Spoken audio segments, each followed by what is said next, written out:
Section 2.1 is on quadratic functions and their applications. So a quadratic function is a polynomial where the highest power is 2, right? A line is a function polynomial where the highest power of x is 1. So there's two forms in which we'll usually see a quadratic. It'll either be in this ABC form, right, where we've got ax squared, bx, and c, or we might complete the square and put this in like vertex form, where we can actually see the vertex of the parabola.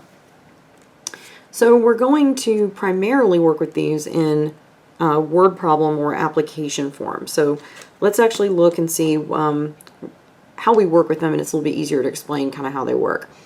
So we have a kayak rental business that operates along a river in Georgia. It says, suppose the business has determined that for any number of kayaks x it rents, the price function is 60 minus 12x. So the first thing says we'll determine the revenue for the rental of x kayaks. And it says, hint, the revenue is found by multiplying the price of the kayak by the number of kayaks rented. So the revenue function is going to be the price, P of x, times the quantity x that we rent. So for P of x, we're going to actually plug in our function we were given. 60 minus 12x times x. And if we distribute the x, we get a quadratic. So technically that's a correct answer, but if you're asked to go any further, you need to actually be able to see that it has the form of a quadratic. So this would be our revenue function. And it says, well, what is the maximum revenue the owners can take in this kayak business? Well, one thing we should know about a quadratic, right, when we're in this form, this is ABC form, the sign of A is telling you whether the quadratic opens up or opens down. So if A is a negative number, which here it's negative 12, then that means when we graph this function, it opens down. The vertex is the turning point of the function, and we usually write this as h comma k. So if we want to know the maximum revenue, well, h is the input variable, right? The number of kayaks we rented. Revenue comes out of the function, so it's really saying find k, okay? So the way that we do this is we always need h in order to get k. So h can be found by calculating negative b over 2a.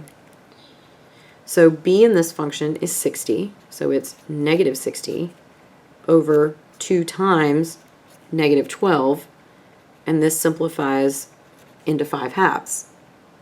The k value, right, or the y value of this point, we should just simply plug h into the revenue function.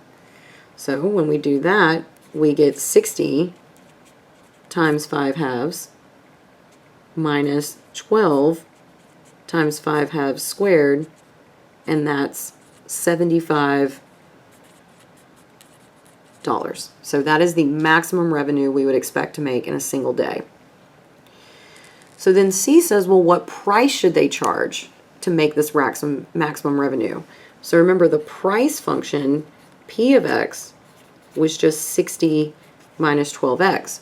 So if we plug the same value of x into this function, because x is the number of kayaks, right, that'll tell us what price we should charge.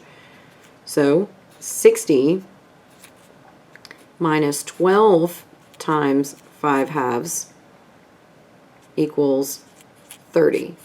Now, in the real world, you can't rent 2.5 kayaks, right? So we would, in fact, plug in these exact answers in this problem, but, you know, we might say, well, we'd round down to 2 or we'd round up to 3. So a better way of maybe wording this question would be like, if this is the average number of kayaks you rent, right? And so what price should you charge to hit that average? So just don't get too caught up in little scenarios like that if you don't come out with perfectly whole numbers. In math, we kind of allow for that flexibility, and we just want to know what the exact maximum vertex of this function would be. Problem 15 says that there's a diverter at the end of a gutter spout. It's meant to direct water away from the house. The homeowner makes the diverter from a rectangular piece of aluminum that's 20 inches long and 12 inches wide. She makes 2 folds, both parallel to the 20-inch side. Each fold is a distance x away from the edge. What is the maximum volume of water that can be carried through the diverter? So that's a lot of stuff, okay? So if we kind of unpack it piece by piece, it's actually very doable. So the first thing I see that really sticks out to me is it's a rectangular piece that's 20 inches long and 12 inches wide. So let's draw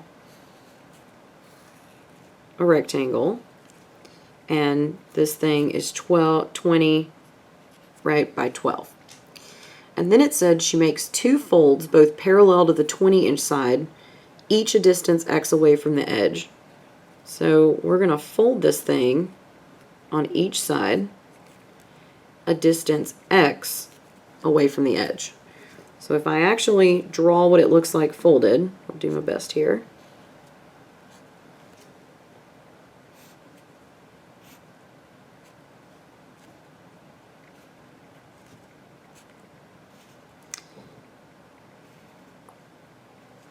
So this is the 20, right, side, because it was parallel to that.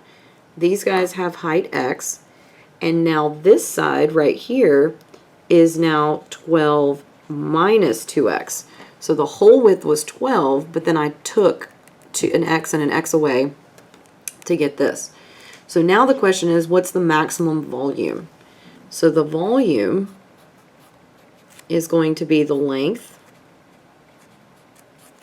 right, times the width times the height, and this works out to be a quadratic,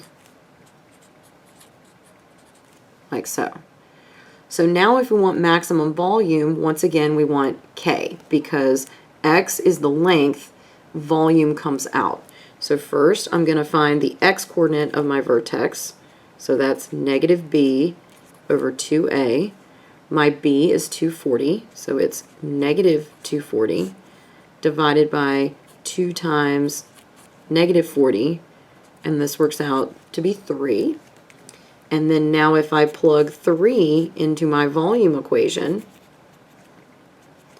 I'll get 240 times 3 minus 40 times 3 squared, and we get 360 cubic inches. So that's the maximum volume.